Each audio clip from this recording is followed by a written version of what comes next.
नमस्कार दोस्तों। अगर आप बिहार इंटर स्तरीय परीक्षा देने वाले हैं जो कि बीएसएससी आयोजित करती है, तो इसको लेकर के खान सर ने एक बुक जारी किया है। जैसा कि आप देख पा रहे हैं, इंटर स्तरीय संयुक्त प्रतियोगिता परीक्षा, और इस किताब में उन्होंने 27 सेट दिए हैं और इन 27 सेट में से 20 करंट के लिए है, मॉडल प्रैक्टिस सेट है, और 7 जो है प्रीवियस ईयर क्वेश्चन है। तो इन किताब को आपको लेने की जरूरत नहीं है। इनके जीके जीएस को मैं आपको क्लासेस के माध्यम से क्लियर करा दूंगा। और आप जैसा देख रहे हैं कि ये देखिए आरबीडी का प्रकाशन है। मैं हर बार ये बात नहीं बताऊंगा, जो कि पहली क्लास है, इसलिए थोड़ा सा डिटेल दे रहा हूँ आपको। ये देखिए किस चीज का बुक के बारे में मैं बात कर रहा हूँ। यहाँ पर देखिए लिखा हुआ है बिहार इंटर स्तरीय। सबके लिए नहीं है, वही बच्चे जो कि इंटर स्तरीय परीक्षा देने वाले हैं। और आप सभी को पता है इसका एग्जाम जुलाई में निर्धारित किया गया है। तो जो भी समय बचा है, अब नया कुछ कर नहीं सकते हैं, तो हम अब जो भी समय बचा हुआ है, मैं यही कहना चाहूंगा कि इसको रगड़ के प्रैक्टिस कीजिए। और अभी ही प्रैक्टिस सेट बनाने का समय है। तो ये देखिए, ये मेरी बुक नहीं है, आप जान पा रहे हैं, मैंने पहले ही कहा ये खान सर का बुक है। तो आइए उन प्रश्नों को शुरू करते हैं जो कि प्रथम सेट में उन्होंने दिए हुए हैं। तो मैं भी प्रथम के नाम से ही यहाँ दूंगा, और फिर हर बार आपको सेकंड आएगा तो सेकंड के नाम से लाऊंगा। ये देखिए, ये जो एग्जाम हुआ था प्रथम इंटर स्तरीय पुनर्परीक्षा, उसका है, जो 10 दिसंबर 2018 में हुआ था। उसका ये पहला देखिए, यहाँ सामान्य ज्ञान में क्या प्रश्न पूछा गया है। और इसमें मैं क्लियरली बात कर देता हूँ, सिर्फ जीके जीएस को मैंने इसमें सम्मिलित किया है। और भी कुछ है, तो पहले मैं जीके जीएस को खत्म कर लूंगा, इसके बाद दूसरा। तो इसमें देखिए पहला प्रश्न पूछा है कि किस पंचवर्षीय योजना का मुख्य उद्देश्य तीव्र और अधिक समावेशी वृद्धि है। 12वीं पंचवर्षीय योजना, 10वीं पंचवर्षीय योजना, 11वीं पंचवर्षीय योजना, या 9वीं पंचवर्षीय योजना। तो इसका सही आंसर है 11वीं पंचवर्षीय योजना।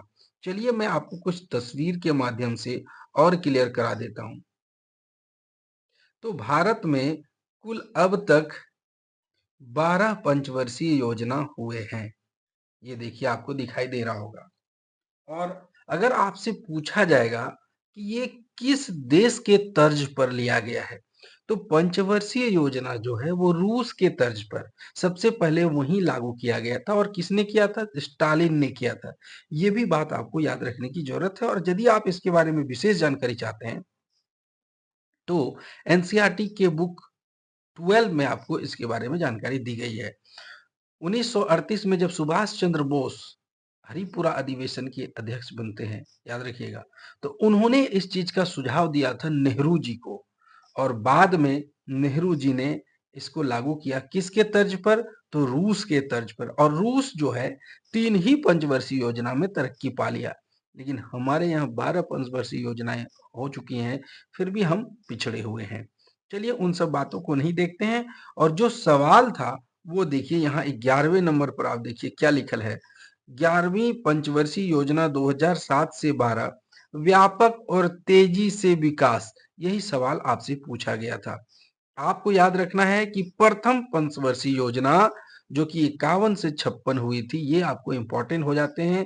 तो आपको इसे याद रखना है, ये नेहरू के कार्यकाल में हुआ था।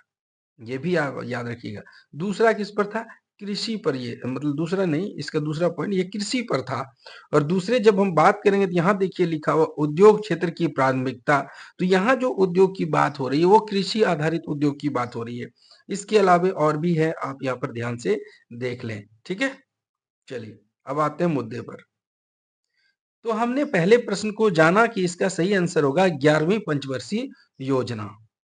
अगर आप कहें तो मैं इसे टिक लगाते चलूंगा। ये होगा 1 नंबर का सी। अब दूसरे सवाल को देखिए कि भारत के किस राज्य की साक्षरता दर न्यूनतम है। ये आज की बात नहीं हो रही, 2011 की जनगणना के अनुसार। ये आज की बात नहीं हो रही, कब की बात हो रही है? 2011 की जनगणना के अनुसार। आप ऑप्शन को देखेंगे तो आपको खुद पता चल जाएगा कि बिहार की ही साक्षरता दर सबसे कम थी। उसमें देश की साक्षरता दर 74.4% थी। पूरे देश की कितनी थी? 74.4%, जबकि बिहार की थी 63.8%। तो ये आपका आंसर हो गया ए। तीसरा प्रश्न देखिए कि हीरा किस राज्य में हीराकुंड बांध अवस्थित है? और अभी देखिए जो एग्जाम हुआ आपका बिहार एक्साइज दरोगा वाला, उसमें ये सवाल पूछा गया था कि किस राज्य में हीराकुंड बांध है? तो ये है उड़ीसा में। हीराकुंड बांध कहाँ पर है? उड़ीसा में है। अगर आपसे पूछा जाए तो ये 25.8 किलोमीटर है और ये भारत का सबसे लंबा बांध है। ये भी आपको याद रखना, 25.8 किलोमीटर, लगभग 26 किलोमीटर। चौथा प्रश्न देखिए, किस देश में महिला हॉकी एशिया कप 2017 जीता था? 2017 में जापान में ये खेल हुआ था, महिला हॉकी एशिया कप, और इसे जीतने वाले थे हमारे प्यारे भारत। पांचवा प्रश्न देखिए, दीन बंधु सार्वजनिक सभा की स्थापना किसके द्वारा की गई? बी आर अम्बेडकर, गोपाल कृष्ण गोखले, महादेव गोविंद रानडे या ज्योतिबा फूले? तो सन 1884 में ज्योतिबा फूले ने दीन बंधु सार्वजनिक सभा की स्थापना की थी और इसका जो मुख्य उद्देश्य था वो समाज में व्याप्त सामाजिक असमानताओं को दूर करना था। तो 5 का आंसर क्या होगा? Option number D. ठीक है, चलिए छठा प्रश्न देखिए आप।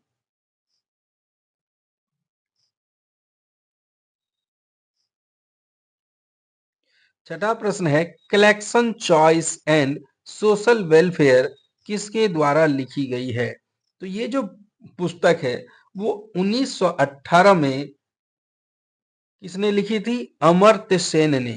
1918 में अमर्त्य सेन ने लिखी है और आप सभी को पता है कि अमर्त्य सेन जो है वो अर्थशास्त्री है और इन्हें वर्ष 1999 में भारत रत्न का पुरस्कार भी प्रदान किया जा चुका है। ये भी बात आप याद रखेंगे। तो हमने 2-3 पॉइंट्स आपको बताए कि अमर्त्य सेन कौन है? तो अर्थशास्त्री है। 1999 में इन्हें भारत रत्न मिला है और 1918 में इन्होंने यह लिखी थी। ठीक है, collection choice and social welfare. आगे देखते हैं, सातवां प्रश्न, इंडिया विजन 2020 किसने तैयार किया था? अशोक चंद्रा ने, प्रणब मुखर्जी ने, सुखमय चक्रवर्ती ने या श्यामा प्रसाद गुप्ता ने? गुप्त नहीं होगा, गुप्ता होगा, आप याद रखिएगा। और इसका सही आंसर है श्यामा प्रसाद गुप्ता। आगे देखते हैं हम लोग, संग मदर टेरेसा अवार्ड 2017 किसको दिया गया? मदर टेरेसा अवार्ड 2017 किसको दिया गया? यूनिसेफ को, यूएनएचआरसी को, यूनेस्को को या यूएनडीपी को? तो ये जो मदर टेरेसा 2017 अवार्ड यूएनएचआरसी को दिया गया था। ये किस लिए दिया जाता है? तो ऐसे व्यक्ति या संगठन जो शांति के लिए काम करते हैं, असमानताओं और सामाजिक न्याय को दूर करने का कार्य करते हैं, उन्हें यह अवार्ड दिया जाता है। ये हुआ आपका सही आंसर। संगम योजना किससे संबंधित है? ग्रामीण क्षेत्रों में कृषि मेला से, ग्रामीण क्षेत्रों में अल्पसंख्यकों से, ग्रामीण क्षेत्रों में सांस्कृतिक गतिविधियों से, ग्रामीण क्षेत्रों में विकलांगता से? तो इसका सही जवाब है ग्रामीण क्षेत्रों में विकलांगता से। और ये जो संगम योजना है वह 15 अगस्त 1996 को शुरू की गई थी और इसका उद्देश्य था कि दिव्यांग व्यक्ति को आर्थिक सहायता देने की शुरुआत की जाए। तो कभी कभी ऐसा देखा गया है कि कुछ ग्रामीण इलाकों में बहुत ज्यादा लोग दिव्यांग होते हैं और अगर आपसे ये पूछता है कि कितनी राशि दी जाती है, तो इसे 15,000 की राशि दी जाती है। अब करेंगे क्या ये 15,000? तो आर्थिक गतिविधियां कुछ करेंगे, अपने रोजी रोजगार के लिए कुछ ये कार्य करेंगे उसके लिए। 10वां प्रश्न है, आद्य इतिहास किसके और किसके बीच का इतिहास अवधि है? तो एक साइड तो इतिहास दे दिया है, तो आद्य इतिहास जो है वो प्राक इतिहास, और देखिए क्रम को आप समझिएगा ना, आपका आंसर आ जाएगा। पहले होता है प्राग ऐतिहासिक, उसके बाद होता है आद्य ऐतिहासिक, इसके बाद होता है ऐतिहासिक।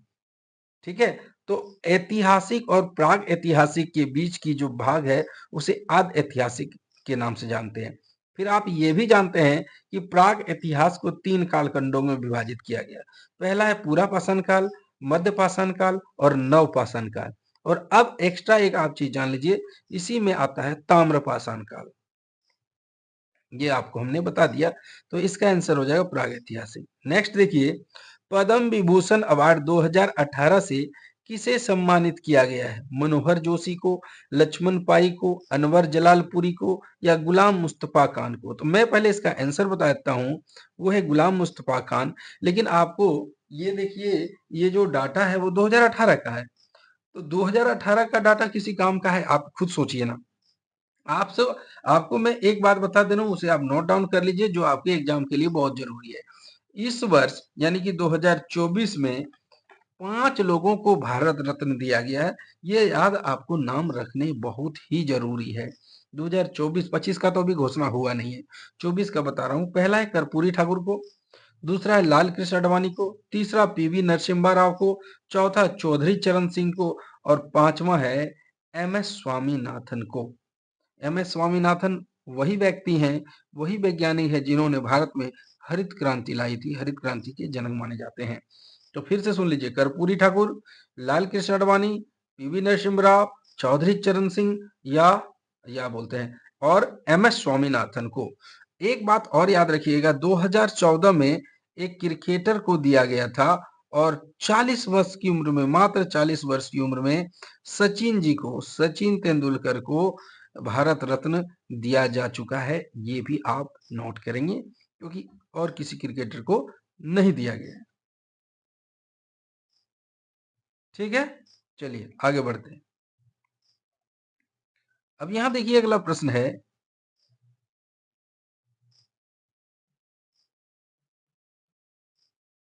अब आप देखिए कि सूर्य ग्रहण कैसे घटता है। तो सूर्य ग्रहण घटता है, ये सूर्य है, ठीक है, ये सूर्य है और ये सूर्य और ये पृथ्वी है, ये पृथ्वी, पृथ्वी को ई लिख देता हूं, ठीक है। इसके बीच में अगर चंद्रमा आ जाए, मून, सन और अर्थ के बीच में अगर मून आ जाए तो आपका सूर्य ग्रहण लग जाएगा, ठीक है। और यही क्रम आप देखिए कि पृथ्वी और चंद्रमा, एक सेकेंड, पृथ्वी और चंद्रमा के बीच में अगर मून आ जाए तो ये आपका हो जाएगा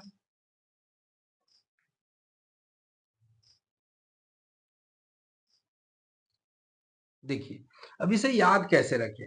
आपको देखिए, पृथ्वी से किसको छुपाना है? चंद्रमा को। पृथ्वी से, ये तो मैंने बता दिया, ठीक है। चंद्र ग्रहण लगेगा तो चंद्रमा को छुपाना है हमें। तो चंद्रमा को छुपाएंगे कैसे? यदि बीच में अर्थ आ जाए तो सूर्य का जो रिफ्लेक्शन है वो चंद्रमा तक नहीं पहुंच पाएगा, तो चंद्रमा छुप गया ना। चंद्रमा अपने प्रकाश से थोड़ी ना चमकता है, चंद्रमा अपने प्रकाश से चमकता नहीं है, तो सूर्य के प्रकाश से चमकता है चंद्रमा।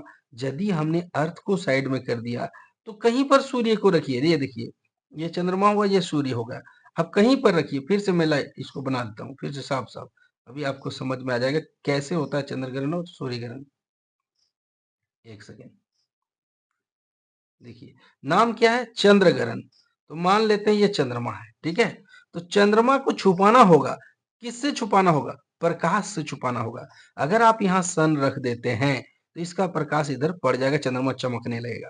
तो ऐसा किया जाए कि बीच में अर्थ आ जाए और सन सन अलग हो जाए, सन दूर हो जाए उससे, तो ये जो इसका रिफ्लेक्शन इस पर नहीं पड़ पाएगा।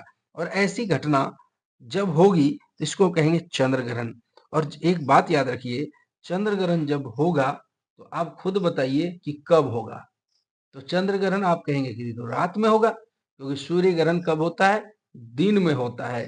तो चंद्र ग्रहण जब भी होगा वो कब होगा? पूर्णिमा को होगा। चंद्र ग्रहण जब भी होगा वो क्या होगा? पूर्णिमा को होगा। और देखिए, याद रखिए, पूर्णिमा रात में जब हम पूरा सूरज देखते हैं तो कहते हैं कि पूर्णिमा, सॉरी, रात में जब हम पूरा चांद देखते हैं, सूरज मैंने कह दिया, जब हम रात में पूरा चांद देखते हैं तब हम कहते हैं कि पूर्णिमा की चांद है। लेकिन उसी दिन अगर चांद छुप जाए तो हम कहेंगे ना चंद्र ग्रहण लग गया। अब जरा सूर्य ग्रहण की घटना को समझते हैं। सूर्य ग्रहण की घटना में क्या होता है कि सूर्य को छिपाना है। तो ये चंद्रमा है, ये चंद्रमा है और ये सूर्य है। तो सूर्य में के बीच में अगर पृथ्वी आ जाए, अर्थ, तो चंद्र ग्रहण हुआ क्या? हाँ, हो गया। लेकिन ये घटना तब घटी जब मून को रिफ्लेक्शन नहीं मिल रहा है। किससे? सनलाइट इससे सूर्य से नहीं मिला तो रिफ्लेक्शन अर्थ को भी नहीं मिला, तो ये चंद्र ग्रहण हो गया। लेकिन अब यहाँ देखिए, हम बात कर रहे हैं सूर्य ग्रहण की। जब हम सूर्य ग्रहण की बात करते हैं तो सूर्य को किससे दूर करना होगा? अर्थ से दूर करना होगा। ये अर्थ है और ये सूर्य है। तो सूर्य का रिफ्लेक्शन चंद्रमा पर पड़ जाए, कोई दिक्कत नहीं, चंद्रमा दिखेगी। क्या दिखेगी? चंद्रमा। लेकिन सूरज दिखेगा क्या? सूरज नहीं दिखेगा। तो ऐसी स्थिति में क्या हो जाएगा? सूर्य ग्रहण कहलाएगा। ये क्या कहलाएगा? सूर्य ग्रहण। तो आपसे सवाल इतना घुमा फिरा के नहीं कहेगा, आपसे कह देगा जब सूर्य तथा पृथ्वी के बीच में चंद्रमा आ जाता है, ये कौन सी घटना घटती है? ये सूर्य ग्रहण। और जब सूर्य तथा चंद्रमा के बीच में पृथ्वी आ जाता है, तो ये कौन सी घटना घटती है? ये चंद्र ग्रहण घटती है। एक बात अगर आपने कॉमन किया होगा तो आपने पाया होगा कि सूर्य हर हाल में यहीं रहेगा या इधर रहेगा। बीच में कौन आएगा? या तो पृथ्वी आएगा, या तो पृथ्वी आएगा या फिर चंद्रमा आएगा। सूर्य हमेशा साइड में रहेगा। तो अगर चंद्रमा आया तो सूर्य ग्रहण हो गया, और अगर पृथ्वी आया तो चंद्र ग्रहण हो गया। और ये भी आप नोट डाउन करते चलेंगे कि पूर्णिमा के दिन, पूर्णिमा के दिन क्या होता है? सूर्य ग्रहण नहीं, चंद्र ग्रहण होता है। और अमावस्या के दिन, अमावस्या, अमावस्या स्पेलिंग उल्टा हो गया, ये यहाँ हो गया। अमावस्या के दिन क्या होता है? सूर्य ग्रहण होता है। ये नोट डाउन करेंगे। अब अगले प्रश्न की ओर चलते हैं। अगला प्रश्न है,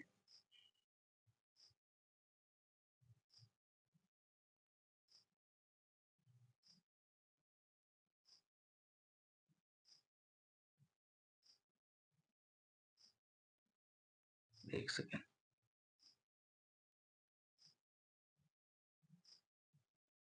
सेट कर लूं ताकि आपको देखने में आसानी हो। हाँ, ये देखिए, गोल्डन सिटी के रूप में कौन प्रसिद्ध है? यानी कि गोल्डन सिटी किसको कहा जाता है, आपको ये बताना है। तो देखिए, जब आप देखेंगे ना, तो हम बात करेंगे जैसलमेर की। तो जब आप जैसलमेर को देखेंगे ना, तो पीले पीले बलुआ पत्थरों के ऊपर में आपको ये दिखाई देगा। यानी कि जो जैसलमेर है वो पीले बलुआ पत्थरों पर एक एक चोटी, क्या कह सकते हैं आप, ऊंचाई वाले स्थानों पर निर्मित में। यहाँ पर बहुत ऐसे घर आपको दिखाई देंगे जो पीले घर के हैं। बड़े बड़े हवेलियां दिखाई देंगी, ये पीले रंग का दिखाई देंगी, इसलिए इसको गोल्डन सिटी कहा जाता है। अब देखिए जैसलमेर कहाँ है? तो जैसलमेर राजस्थान का रेगिस्तानी इलाका जो थार मरुस्थल है, वहाँ ही जैसलमेर है। अब अगले प्रश्न को देखिए, किस राज्य में सर्वप्रथम पंचायती राज व्यवस्था की शुरुआत की गई? और ये आपको जानने की जरूरत है, और ये कई बार पूछा गया है। पंचायती राज व्यवस्था की शुरुआत कहाँ पर हुई? तो ये है राजस्थान। ठीक है, कहाँ पर हुई थी? तो ये राजस्थान में हुई थी। और ये आपको बहुत जरूरी है याद रखना। अगर आपसे ये पूछा जाता है कि भाई राजस्थान में कहाँ, तो ये भी आप याद रखिएगा, नागौर में। राजस्थान के नागौर में। अगर आपसे ये पूछा जाता है कब हुई थी, तो 2 अक्टूबर 1956 को, 2 अक्टूबर 1956 को हुई थी। और ये जो नागौर है ना, कई बार पूछा गया है। ठीक है, इसलिए आपको ये याद रखने की जरूरत है। अब पूछा जा रहा है कि हमीदा बानो बेगम किसकी माँ थी? तो हमीदा बानो बेगम अकबर की माँ थी। किसकी माँ थी? अकबर की माँ थी हमीदा बानो बेगम। आपको ये बात याद रखनी चाहिए। और किसकी पत्नी थी? तो अकबर के पिताजी कौन थे? हुमायूं थे। तो हुमायूं की पत्नी थी हमीदा बानो बेगम। नेक्स्ट है, प्रथम पर्यावरण संबंधी प्रदर्शन सूचकांक कब प्रकाशित किया गया? 2008, 2002, 2001 या 2004? प्रथम पर्यावरण संबंधी प्रदर्शन सूचकांक के बारे में कहा जा रहा है। तो ये जो प्रथम प्रकाशित हुआ था, ये 2002 में हुआ था।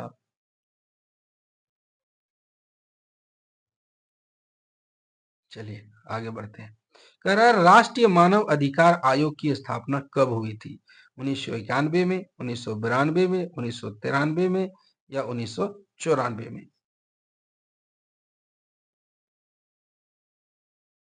चलिए इसका सही जवाब है 1993। याद कीजिए अमेरिका का वो घटना जिसमें बहुत सारे ऐसे लोगों को ले जाकर के टापू में रख दिया गया था और लोगों को पता ही नहीं चला था कि देखिए हेबियस कॉर्पस तो आप सभी जानते हैं। हेबियस कॉर्पस बंदी प्रत्यक्षीकरण, यदि किसी को गिरफ्तार किया जाता है तो उसके घर वालों को जानकारी दी जाती है, लेकिन ऐसे लोगों को गिरफ्तार करके एक टापू में रख दिया गया था और पूरी दुनिया को खबर नहीं था ये लोग गए कहाँ। उसी समय से इसकी अवधारणा ने जोर पकड़ा। ऐसा नहीं है कि सिर्फ 1993 में ये जोर पकड़ा। ये जो घटना घटी थी ना, याद कीजिए जब अमेरिका के ट्विन टावर्स पर दो हवाई जहाज आकर के टकराए थे अल-कायदा प्रमुख। याद आया आपको कुछ? चलिए आगे बढ़ते हैं। लेकिन उससे पहले यह स्थापना हो चुका था, राष्ट्रीय मानव अधिकार आयोग। अब आपके दिमाग में ये आ रहा होगा ये है क्या चीज? तो जो अधिकार हमें जन्म के समय से ही प्राप्त हो जाते हैं उसे हम मानव अधिकार की श्रेणी में रखते हैं, जैसे कि सांस लेने का अधिकार, जिंदा रहने का अधिकार। चलिए अगले प्रश्न को देखिए।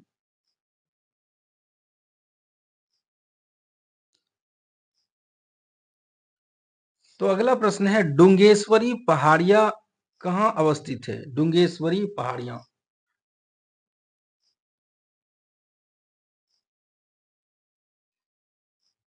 दे दिया आपने जवाब। तो ये बिहार में अवस्थित है। डुंगेश्वरी पहाड़ियां कहाँ है? बिहार में। और बिहार में कहाँ? तो गया जिले में। बिहार के कहाँ पर? गया में। और गया में कहाँ? तो बोध गया से 12 किलोमीटर दूर। कहाँ?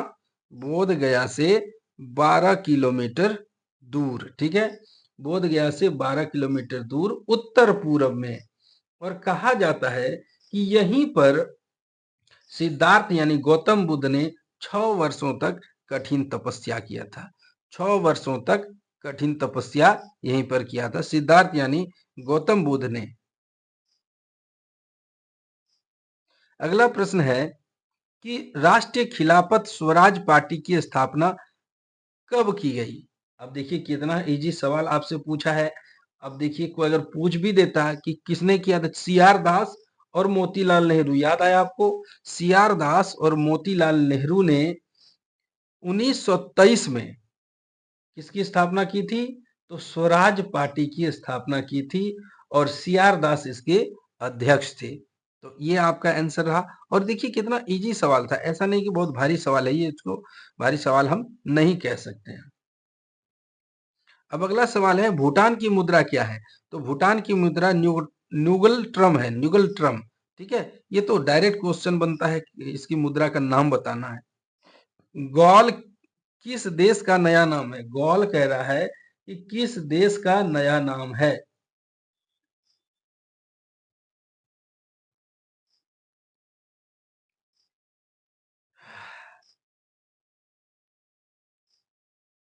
तो देखिए कि आजकल जो हम फ्रांस कहते हैं, बेल्जियम कहते हैं, या फिर पश्चिमी जर्मनी कहते हैं, या फिर मान लीजिए कि हम कहते हैं इटली, तो इन सबको एक समय में गॉल कहा जाता था।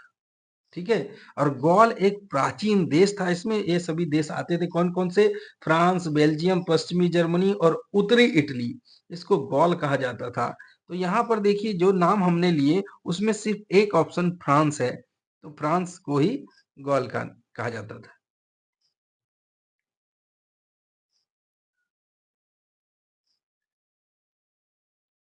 अब यहाँ पर देखिए नीति आयोग। अब यहाँ पर दो तीन बातें मैं बताऊंगा नीति आयोग से जो आपको याद रखने की जरूरत है।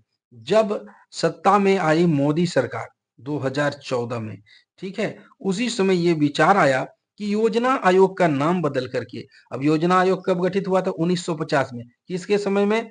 तो नेहरू के समय में। याद कीजिए अभी हमने थोड़ी देर पहले पंचवर्षीय योजना के बारे में आपको बताया।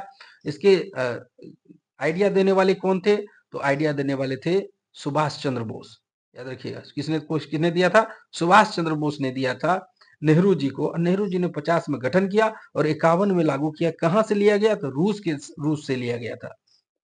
तो उसके बाद योजना आयोग का नाम बदल कर, हाँ, योजना आयोग से एक सवाल हमेशा पूछा जाता है, इसके पदेन अध्यक्ष कौन होते हैं? तो जो भी उस समय के प्रधानमंत्री होंगे वो योजना आयोग के अध्यक्ष होंगे। इस बात को आपको नोट करने की जरूरत है। अब आप देखिए यहाँ पर ये कह रहा है कि नीति आयोग का पूरा नाम क्या है? नीति आयोग का पूरा नाम आपको बताना है। तो इसका नाम है national institute for transforming India. National institute for transforming India, खोजिए कहां पर मिला? National institute for transforming India. देखिए दो ऑप्शन को आपको देखना है, ए और बी। अब देखेंगे कि दोनों में लगभग लगभग थोड़ा सा है, तो आप ये वाला सही है। ये इंस्टीट्यूशन, इंस्टीट्यूट नहीं होता, institution, national institution for transforming India. अब इंस्टीट्यूट तो आपको पता ही है, जो शैक्षणिक संस्थान होते हैं उसे इंस्टीट्यूट बोलते हैं। तो इंस्टीट्यूट तो ये वाला ऑप्शन होगा नहीं, लेकिन देखिए थोड़ा सा अंतर है इसके उच्चारण में। National institution for transforming India ये सही है, और इंस्टीट्यूट शैक्षणिक संस्थान, जो कि ये शैक्षणिक संस्थान है नहीं, ये योजना बनाती है देश को आगे बढ़ाने के लिए। अच्छा, अगर पूछेगा बस वर्तमान में इसके अध्यक्ष, उपाध्यक्ष, अध्यक्ष नहीं, अध्यक्ष तो मोदी जी हैं। वर्तमान में अध्यक्ष कौन है? मोदी जी हैं। और उपाध्यक्ष कौन है? सुमन बैरी। कौन है अभी? सुमन बैरी। आपको ये भी याद रखने की जरूरत है, वर्तमान में कौन है? सुमन बैरी। और इस बात को हमेशा याद रखिएगा, इसका जो भी अध्यक्ष होगा वो प्रधानमंत्री ही होगा, जो भी उसमें प्रधानमंत्री होंगे। अभी का मोदी जी है और उपाध्यक्ष कौन है? सुमन बैरी। अगले प्रश्न को देखिए, सतत विकास लक्ष्य के अंतर्गत कितने लक्ष्य निर्धारित किए गए हैं?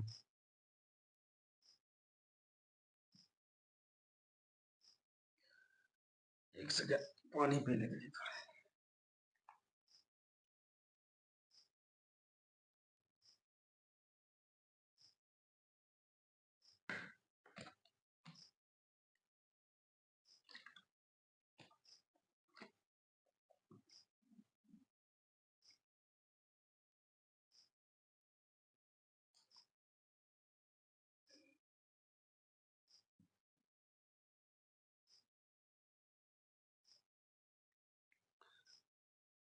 चलिए, सन 2015 में याद रखिएगा, संयुक्त राष्ट्र महासभा की एक बैठक हुई थी।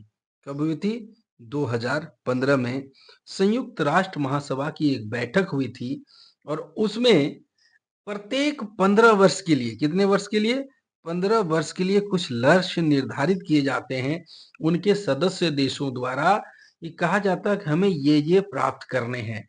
तो उस 2015 में ये निर्धारित किया गया था कि हमें 17 लक्ष्यों को प्राप्त करना है, और ये 17 लक्ष्य को जो प्राप्त करना है वो कब तक कर लेना है? तो 2030 तक कर लेना है। और एक घटना और घटी थी, याद कीजिए, 1992 का पृथ्वी सम्मेलन। तो उसमें आपको एजेंडा 21 सुनने को आया होगा, एजेंडा 21। उसमें 21 लक्ष्य निर्धारित किए गए थे, लेकिन यहाँ पर देखिए, यहाँ पर एजेंडा 21 नाम का ऐसा कुछ दिया गया नहीं है। अगर एजेंडा कहता तो एजेंडा 21 हो सकता था।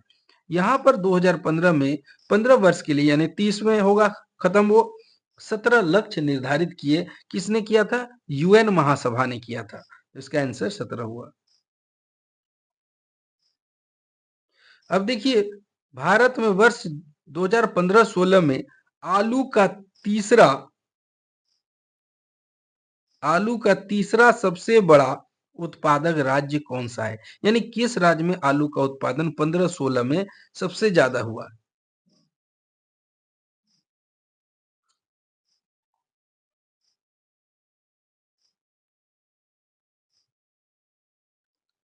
चलिए देखते हैं, ऑप्शन के हिसाब से हम बताते हैं, कोशिश करते हैं आपको बताना है कौन सा सही होगा। ठीक है, अगर हम बात करें भारत में आलू के उत्पादन में सबसे आगे कौन है, तो यूपी है। ठीक, उसके बाद आता है पश्चिम बंगाल, और उसके बाद आता है बिहार। तो आपको ऑप्शन हमें लगता है कि मिल गया होगा। लेकिन अगर आपसे ये पूछा जाएगा कि विश्व में सबसे ज्यादा आलू कहाँ उगाए जाते हैं, तो विश्व में सबसे ज्यादा आलू चीन में उगाए जाते हैं। इस बात को आप ध्यान रखिएगा कि कोई चीज पूछे और वर्ल्ड में पूछे और अगर आपको नहीं पता है तो भारत हमेशा हर चीज में दूसरे स्थान पर है, लेकिन सब्जी के उत्पादन में, हरी सब्जियों के उत्पादन में भारत अग्रणी आता है। ये भी आप याद रखिएगा। लेकिन यहाँ पर देखिए आपका ऑप्शन क्या है, यूपी। 24 नंबर का क्या होगा, यूपी। नेक्स्ट देखते हैं कि धार्मिक जनसंख्या 2011 के अनुसार भारत में लिंगानुपात किस धर्म में सबसे अच्छा है। हिंदू, मुस्लिम, ईसाई, जैन। अब लिंगानुपात को थोड़ा समझ लीजिए। प्रति 1000 पुरुष पर महिलाओं की संख्या, इसको कहते हैं लिंगा अनुपात। ठीक है, तो सबसे अच्छा किसमें होगा आप खुद देखिए। मैं बताता हूँ आंसर इसका, ईसाई धर्म। ज्यादा बोलूंगा तो फिर आप समझिए, आप खुद देख लीजिए किस धर्म में महिलाओं को ज्यादा सम्मान दिया जाता है और आप खुद अंदाजा लगा सकते हैं कि इसका आंसर ईसाई धर्म क्यों हुआ। अब 26वां प्रश्न देखिए कि भारतीय स्वतंत्रता संग्राम के दौरान मुस्लिम लीग के द्वारा मुक्ति दिवस कब मनाया गया।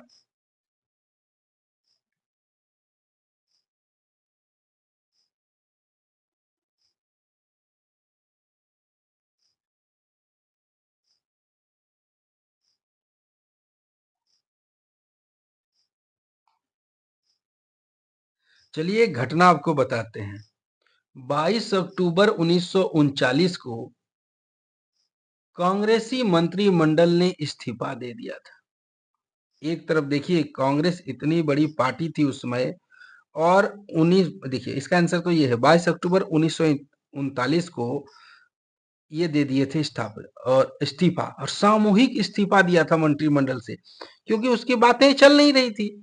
तो कांग्रेस के लोग देश के लिए अपने पद से इस्तीफा दे दिए थे, जबकि मुस्लिम लीग, अब खुद सोच लीजिए, मुस्लिम लीग के मोहम्मद अली जिन्ना ने इसी तारीख को मुक्ति दिवस मनाया, क्योंकि इसकी दाल गल नहीं रही थी। तो इसके दिमाग में देखिए कितना घटिया विचार आया, चलो भाई मुक्त हुए, छुटकारा मिला कांग्रेस से, क्योंकि सब जगह कांग्रेस ही जीत रही थी ना। तो इस तरह की मानसिकता से जन्मा पाकिस्तान कहां तक जा पाएगा, अब खुद सोच लीजिए। डेविस कप 2017 किसने जीता था। ये आपसे सवाल है कि डेविस कप 2017 किसने जीता था, तो सीधा सीधे आंसर इसका निकालते हैं, क्योंकि 2017 आपसे पूछने वाला है नहीं, तो ये फ्रांस ने जीता था। अगला देखते हैं, पृथ्वी से सूर्य की अधिकतम दूरी क्या है। ये सवाल आपको फंसा सकते हैं, क्योंकि ऑप्शन खुद देखिए आपको क्या दिखाई दे रहा है।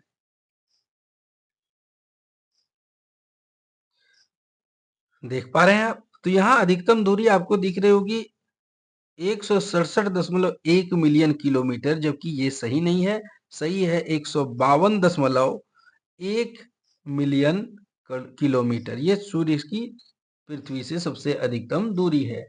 और ये कब होती है, तो ये 3 जनवरी को होती है, याद रखिएगा 3 जनवरी को, 3 जनवरी को। ठीक है, 29वां प्रश्न देखिए, Dimbi lower hydro electric project कहाँ अवस्थित है। ये नाम है Dimbi lower hydro project, electric project.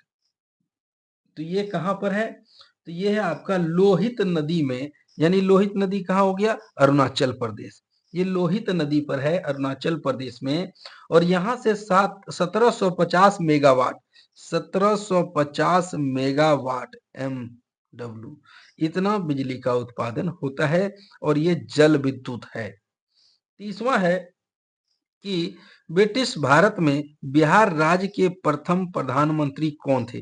देखिए नाम दे दिया प्रथम प्रधानमंत्री, लेकिन क्या बोलिएगा उसमें प्रधानमंत्री होता था क्या, आप खुद सोचिए।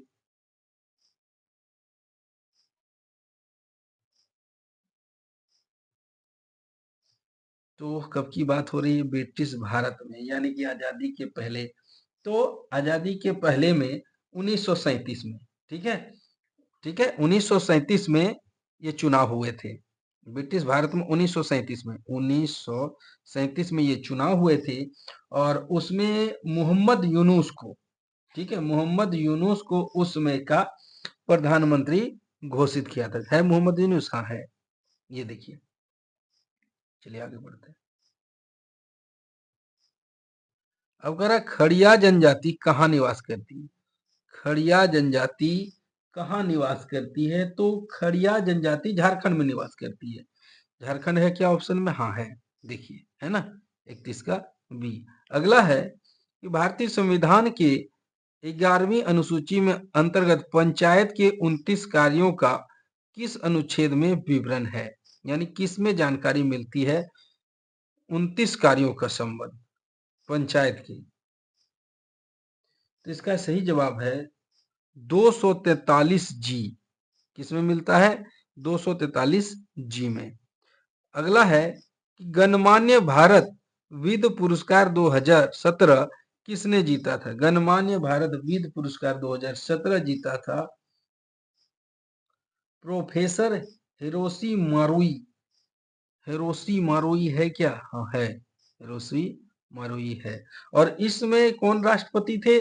तो उसमें राष्ट्रपति थे रामनाथ कोविंद जी। इनमें से सबसे अधिक घनत्व वाला ग्रह है, देखिए बड़ा नहीं पूछा है, डेंसिटी पूछा है, डेंसिटी। तो आपको बताना किसका डेंसिटी सबसे अधिक है। तो यहाँ पर आप देखिए ऑप्शन में, देखिए पहली बात, दो तरह के ग्रह होते हैं, एक होता है पार्थिव ग्रह और दूसरा होता है जोबियन ग्रह। तो पार्थिव ग्रह यानी पत्थर वाले घनत्व, उसका ही तो सबसे ज्यादा होगा ना। यहाँ पर आप देखिए शनि और बृहस्पति, ये दोनों गैसों के ग्रह हैं। अब रहा बुध और पृथ्वी, तो दो, एक पृथ्वी छोटा सा, बुध छोटा सा, पृथ्वी बड़ा सा, तो इसका सही जवाब हो जाएगा पृथ्वी। और इसका घनत्व कितना होता है? इसका घनत्व होता है 5.514 ग्राम प्रति सेंटीमीटर क्यूब। और सबसे कम घनत्व वाला कौन होता है? तो सबसे कम घनत्व वाला होता है शनि। सबसे अधिक घनत्व वाला कौन होता है? पृथ्वी होता है। 35वां देखिए, मत्स्य से संबंधित जॉर्ज बैंक कहाँ अवस्थित है? मत्स्य यानी मछली से संबंधित।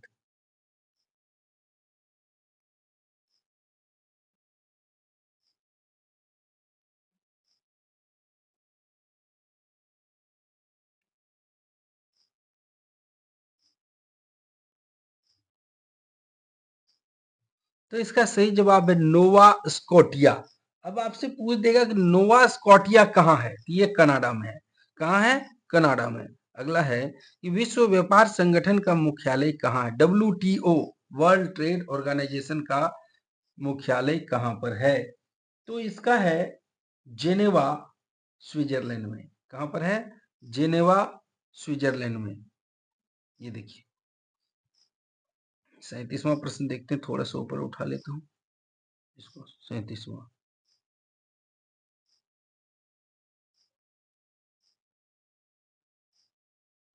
कह रहा है कि बिहार में भारत छोड़ो आंदोलन के दौरान किस जिला को अपराधी जिला घोषित किया गया था? और ये बहुत फेमस है, याद रखिएगा, ये जो है बहुत फेमस है। और सारण जिला को, आपको विश्वास नहीं होगा, वहां के प्रत्येक लोग बंदूक ले लेकर के घूम रहे थे। और सारण जिला जो है स्वयं को उसी दौरान कहा कि हम आजाद हो गए।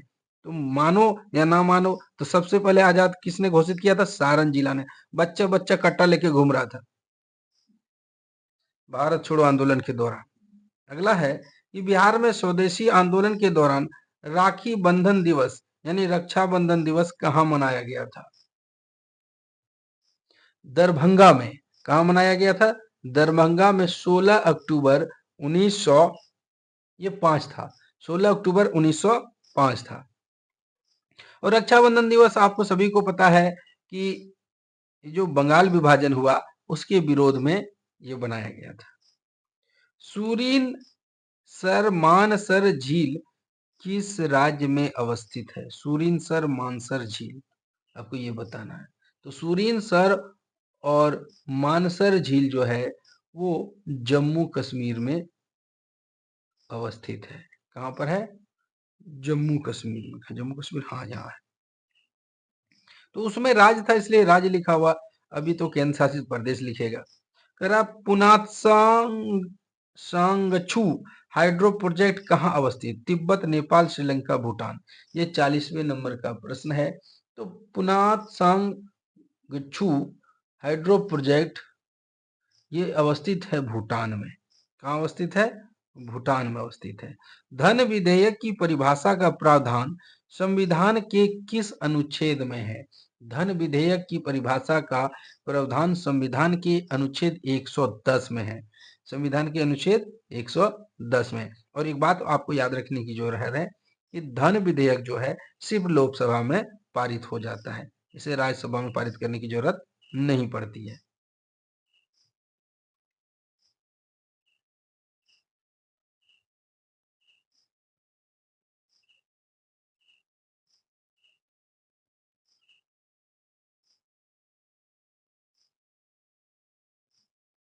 चलिए अगले प्रश्न को देखिए। बिहार के वित्त मंत्री को कौन नियुक्त करता है? वित्त मंत्री को कौन नियुक्त करता है? आपको बताना है ये वित्त मंत्री को कौन नियुक्त करता है।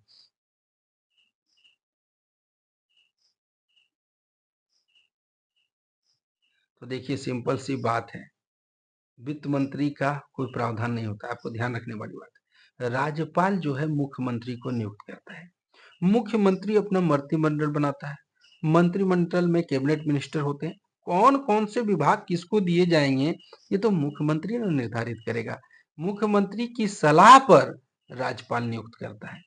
तो यहाँ पर आपसे ये कहा है कि बिहार के मुख्य वित्त मंत्री की नियुक्ति कौन करता है। अब देखिए ये ट्रिकी क्वेश्चन हो गया। ट्रिकी क्वेश्चन हुआ कि नहीं हुआ, क्योंकि यहाँ राज्यपाल मुख्यमंत्री भी दिया हुआ, राज्यपाल भी दिया हुआ। इतना तो कंफर्म हो गया कि आप ये समझ गए कि मुख्यमंत्री की सलाह पर कौन नियुक्त करता है? राज्यपाल। तो अब हमें सोचना है कि किसको चुना जाए। तो इसको राज्यपाल ही चुनना पड़ेगा। भले ही देखिए आपको आइडिया दिया मुख्यमंत्री, लेकिन शपथ तो दिलवाएगा कौन?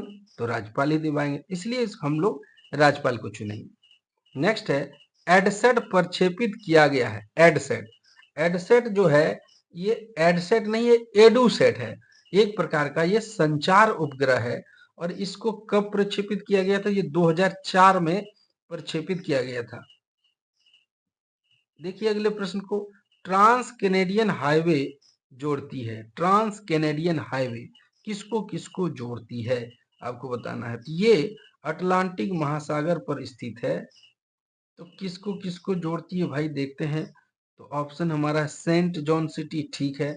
सेंट जॉन सिटी से वैनकूलर सिटी, वैनकूलर सिटी है क्या? हाँ है। सेंट जॉन सिटी से वैनकूलर सिटी को जोड़ती है, ऑप्शन नंबर ए। अगला देखिए, फ्रांस और जर्मनी की सीमा रेखा के निर्धारण को क्या मतलब देखिए हिंडनबर्ग, डूरंड, ओडनिस या मैगिनॉट, आपको ये चुनने हैं कि कौन सी रेखा कहते हैं। तो फ्रांस और जर्मनी के बीच की रेखा को मैगिनॉट रेखा कहा जाता है। और ये कब खींचा गया था? द्वितीय विश्व युद्ध के दौरान खींचा गया था मैगिनॉट रेखा। भारत में यानी वर्तमान में भारत में सर्वोच्च न्यायालयों में न्यायाधीशों की संख्या कितनी निर्धारित की गई है, यानी कितने न्यायाधीश होंगे? तो ये 34 है। ठीक है, कितने हैं? 34 है। और पहले कितना था? 2009 तक 31 था। 2009 तक कितना था? 31 था। 30 प्लस 1 इस तरह था। अभी हो गया 33 प्लस 1 34, 2009 के बाद। तो 34 है क्या ऑप्शन में? तो नहीं है, 34 ऑप्शन में है ही नहीं। तो हम यहाँ पर क्या लेके जा सकते हैं भाई? 34 तो ऑप्शन में ही नहीं है, तो हम 31 लेंगे, है कि नहीं? न्यायाधीशों की संख्या कितनी है? तो आपका हो जाएगा 31।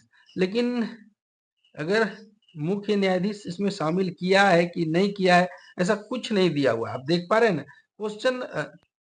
तो इस हिसाब से हम 31 मारेंगे। अगर कहता सिर्फ न्यायाधीशों की संख्या कितनी है? 33, और मुख्य न्यायाधीश एक और जोड़ देते तो 34। 34 ऑप्शन है नहीं, तो हम किसको लेकर के चलेंगे? हम 31 को ही लेकर के चलेंगे, ये वाले।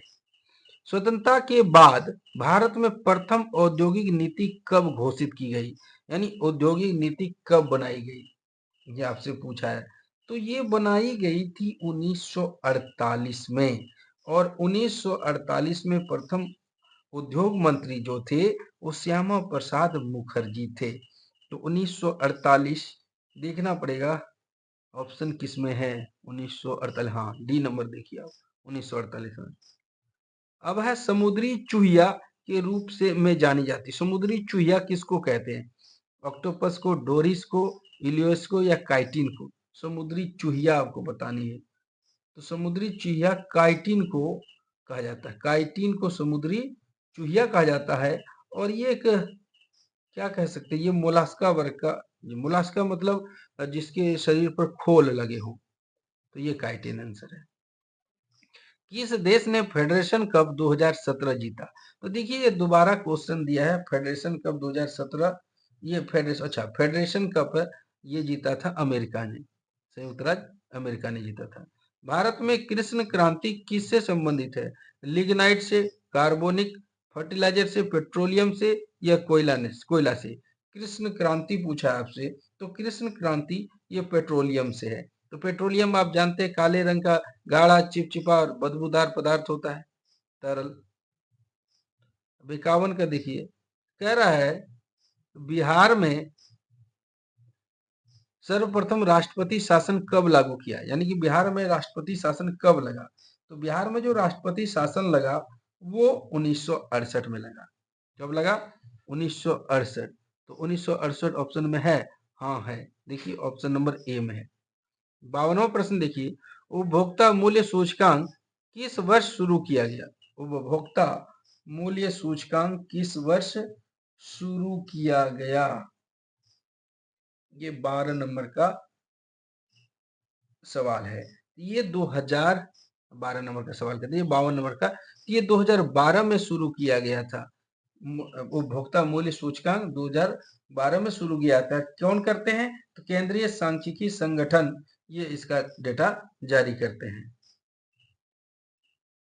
और 53वां सवाल है, 55 सवाल है कुछ कुल, तो हम 53 तक पहुंच गए। ओमान की राजधानी क्या है? ओमान की राजधानी है मस्कट। ओमान की राजधानी क्या है? मस्कट है। ये सीधा सवाल था, ये घुमा फिरा के नहीं। भारत में क्रांतिकारी आंदोलन कहाँ से शुरू हुआ था? भारत में क्रांतिकारी आंदोलन, तो देखिए हम कह सकते हैं कि क्रांतिकारी आंदोलन कहाँ से शुरू होता है, एक सेकेंड होल्ड कीजिए। तो भारत में क्रांतिकारी महाराष्ट्र से शुरू हुआ था। कहां से शुरू हुआ था? महाराष्ट्र से शुरू हुआ था। अगला है, कौन एशिया गेम चेंजर अवार्ड 2017 जीता? एशिया गेम चेंजर अवार्ड 2017 किसने जीता? तो देखिए याद कीजिए 2017 में एक फिल्म आई थी और उस फिल्म का नाम था स्लम डॉग मिलेनियर। उसके हीरो जो थे वो देव पटेल थे और उसी बार भारत को मिला था ऑस्कर अवार्ड। तो इसीलिए Asia game changer award Dev Patel को दिया गया था। तो ये कुल 55 प्रश्न हमने आपको बताए और इसका जो पार्ट 2 है वो आपको कल मिल जाएगा। तुम पार्ट 1 हर एक दिन 50-55 क्वेश्चन जो होते हैं वो आपको कराते जाऊंगा। आपको किताब खरीदने की जरूरत नहीं, आप यहाँ से रिवीजन कर सकते हैं। तो वीडियो अच्छी लगी हो तो ज़्यादा से ज़्यादा दोस्तों में शेयर कीजिएगा। आप समझदार हैं, यदि आपको रोज नोटिफिकेशन चाहिए तो चैनल सब्सक्राइब कर लीजिए। मिलेंगे हम कल, तब तक के लिए धन्यवाद।